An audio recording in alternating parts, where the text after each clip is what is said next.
IPUAC name বার করতে বলেছে ধরো এই কম্পাউন্ডার। তো ফার্স্টে আমাকে এই প্রত্যেকটা কম্পাউন্ডের মধ্যে আগে একটা করে সিঙ্গেল বন্ড দিয়ে দেবো, এরকম করে একটা করে একটাকে সিঙ্গেল বন্ড দিয়ে দিলাম। তারপরে আমাকে দেখতে হবে যে কার অ্যাকচুয়াল বন্ড কটা হয়। তো এবার CH3 কার্বন হাইড্রোজেনের সাথে 3টে করে বন্ড করে আছে। এবার আমরা জানি কার্বনের 4টে হাত, তো একটা হাত এখানে দিয়ে দিলাম, ঠিক আছে। মানে এই একটা হাত এই হাত একটা দিয়ে দিলাম, কি এটাই তো এটা না, তো এটা মিলে গেল। এবারে দেখতে পাচ্ছি এই কার্বন এই হাইড্রোজেনের সাথে কটা বন্ড করে আছে, কার্বন আর হাইড্রোজেনের সাথে একটা বন্ড আছে, ফাঁকা আছে 3টে। তাহলে এই কার্বনের এই একটা হাত আর দুটো হাত, এখানে তো একটা ছিল, এখানে যদি আরেকটা হাত বসিয়ে দিই, এই হাতটা যদি বসিয়ে দিই, মানে এটা তো ছিল, আর এই হাতটা যদি এখানে বসিয়ে দিই তাহলে দেখো মিলে যাচ্ছে। তাহলে এই কার্বনে যদি বিচার করি হাইড্রোজেনের সাথে একটা বন্ড করে আছে, মানে একটা হাত, এই একটা হাত, এই একটা হাত, এই একটা হাত, কার্বনের 4টে হাত কমপ্লিট ফুলফিল হলো। এবার এই কার্বন আর এই হাইড্রোজেনের সাথে নিজেদের মধ্যে একটা করে হাত করে রেখেছে।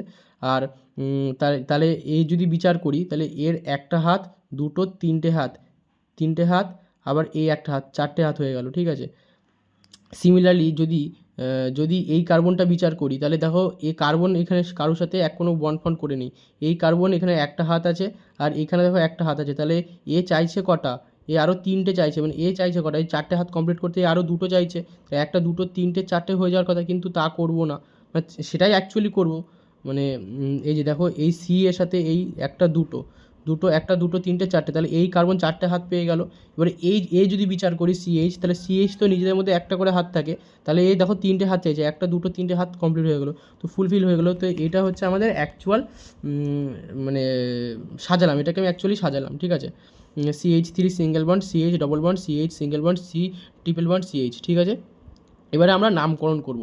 এবারে এটাকে সিমেট্রিক নাকি আনসিমেট্রিক চেক করব, ঠিক আছে। ফার্স্টে আমি একটা লোয়েস্ট লোগেন রুল হিসাবে বিচার করব, 1 2 3 4 5, 1 2 3 4 5। তো যদি দেখি মানে এইখান থেকে এই ট্রিপল বন্ড পাচ্ছে 1-এ, ঠিক আছে, আর এই ডবল বন্ড পাচ্ছে 3-এ, তাহলে আমি 1 আর 3 লিখে দিলাম। আর যদি উপরের দিকটা বিচার করি, এ ট্রিপল বন্ডটা পাচ্ছে কত, 4-এ, আর এ ডবল বন্ড পাচ্ছে কত, 2-এ, তাহলে 2 আর 4 লিখে দিলাম। তো বিচার করে বুঝতে পারছি যে 1 আর 3টা ছোটো, মানে এটা হয়তো উল্টো লিখেছি, এটা 4 আর 2 হবে অ্যাকচুয়ালি, 4 আর 2 হবে, ঠিক আছে, 4 আর 2 হবে। তাহলে 3 আর 1টা ছোটো, লোয়েস্ট লোগেন রুল, তাহলে এটাকে আমরা অ্যাকসেপ্ট করবো, এটাকে অ্যাকসেপ্ট করবো না, ঠিক আছে। তাহলে এটাকে অ্যাকসেপ্ট করলাম, এটাকে অ্যাকসেপ্ট করলাম না। এবার নামকরণ করব, ঠিক আছে।